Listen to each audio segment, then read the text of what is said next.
The summoning circle activates with a sound like tearing metal. Blue light erupts. Ancient runes ignite. Energy surges through a chamber older than most stars. Priests chant. Machines hum. 1,000 systems align. The Empire expects a weapon. They get a confused human in a hoodie. Ethan Reyes lands face first on polished black stone. The chanting stops. A high priest blinks. A technician drops a data tablet. A battle mech powers down in confusion. The chamber scans Ethan in 3 languages. 5 spectrums and 1 psychic layer. Result: error. Subject not found in prophecy database. The runes flicker. The summoning machine whines. The system tries again. Nothing changes. Ethan lifts his head. Hi. Is this a movie set or did I just get abducted by space wizards? No one answers. Then alarms begin. Red light floods the chamber. Ancient pillars vibrate. A warning glyph flashes across the central obelisk. System desync. Ancient balance disturbed. High Priest Zelmar hisses. That is not the chosen form. The head technician checks readings. Summoning was perfect. Name matched. Genetic key matched. Dimensional coordinates matched. He swallows. But the entity does not match expected parameters. Ethan stands slowly. Okay, so not Comic-Con, got it. Can someone tell me why your floor is glowing and why that statue just looked at me? Because the statue did. A massive stone titan built into the far wall shifts its eyes. Just its eyes. That alone has not happened in 12,000 years. Across the galaxy, dormant systems awaken. Deep beneath the Imperial capital, ancient power cores begin to spin. The God machine feels a disturbance, and it does not like surprises. In the royal observation chamber above, Queen Erilyn watches in silence. Her long ears twitch. Her advisors speak rapidly. Your radiance. The prophecy circle activated. But the summoned being is not matching any known divine archetype. She steps closer to the glass. She sees Ethan scratching his head while surrounded by priests and soldiers. Her breath tightens. It is him, she whispers. They stare at her. Your radiance. She closes her eyes for a brief moment. The prophecy she prayed was wrong. The one that said a false key would arrive. A being not meant for the system. A variable that breaks ancient control. A presence that awakens the sleeping engine of gods. Down below, Ethan touches one of the glowing runes. Every rune goes dark. Every machine stutters. Every ancient safeguard reboots. The Empire power grid dips by 3%. Technicians shout. He just shut down a Tier 7 relic by accident. Ethan pulls his hand back. Okay, so I should not touch anything. The Titan statue turns its head. Not much, just enough. Deep in the planetary core, something ancient opens one eye. The God machine begins its first cycle in 12 millennia, and the wrong human stands at the center of everything. Imperial guards surround Ethan with weapons that hum, glow, and quietly threaten reality itself. Ethan raises both hands. Okay, just for the record, I did not mean to almost turn off your galaxy. No one laughs. They escort him through halls tall enough to swallow skyscrapers. Living walls pulse with data. Ancient symbols float beside holographic displays. The Empire is both temple and machine. Every step Ethan takes causes subtle interference. Lights flicker. Doors open half a second early. Security fields hesitate before letting him pass. Technicians whisper. The variable effect is increasing. At the throne chamber, the doors part with a sound like a planet cracking.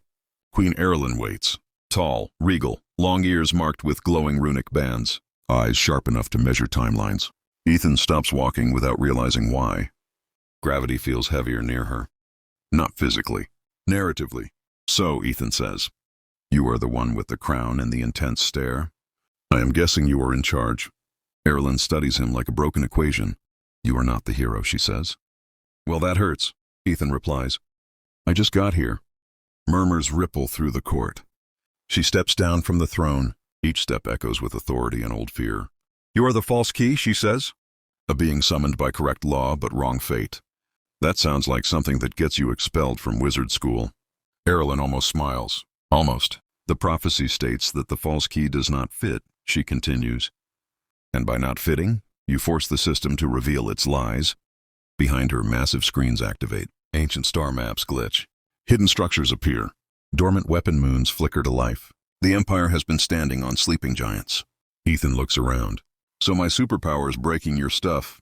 Yes, Erilyn says, accidentally. Catastrophically. Suddenly, every screen goes black.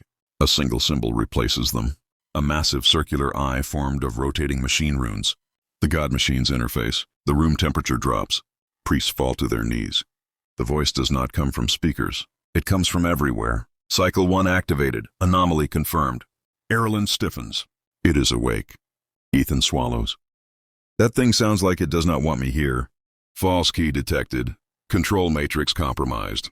Power surges through the palace. Old systems tear open sealed layers. Hidden cities beneath the capital begin powering up. War constructs stretch for the first time in ages. Erlen turns to Ethan. Do you understand what you are? I work tech support, he says. So no. The God Machine responds instantly. False key classification updated. Designation. System disruptor, reality error source. The floor cracks slightly under Ethan's feet. Not breaking.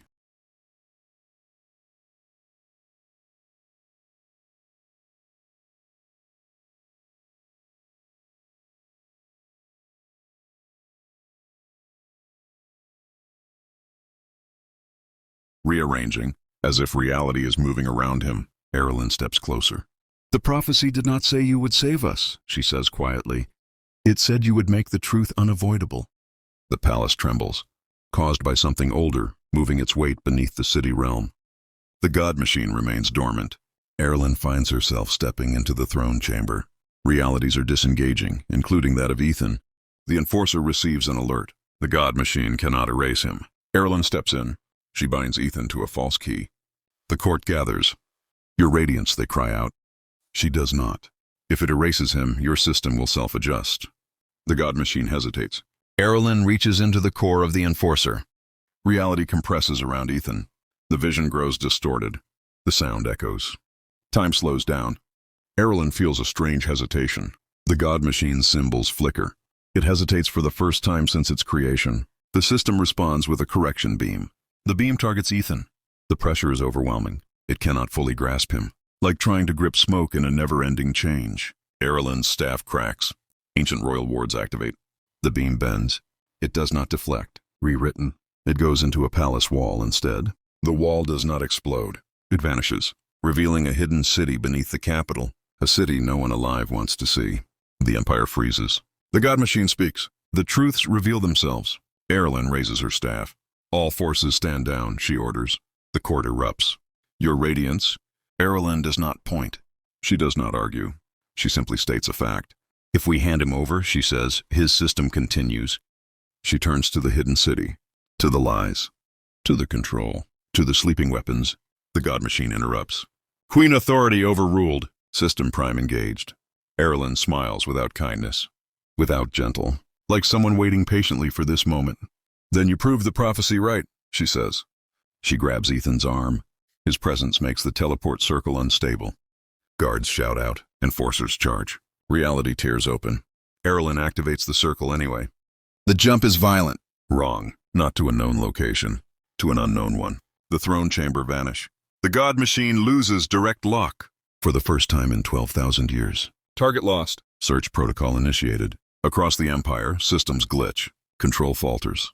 Hidden truths begin to surface. And somewhere in fractured space, Ethan and the long-eared queen tumble into darkness. Erlen grips her staff, breathing hard.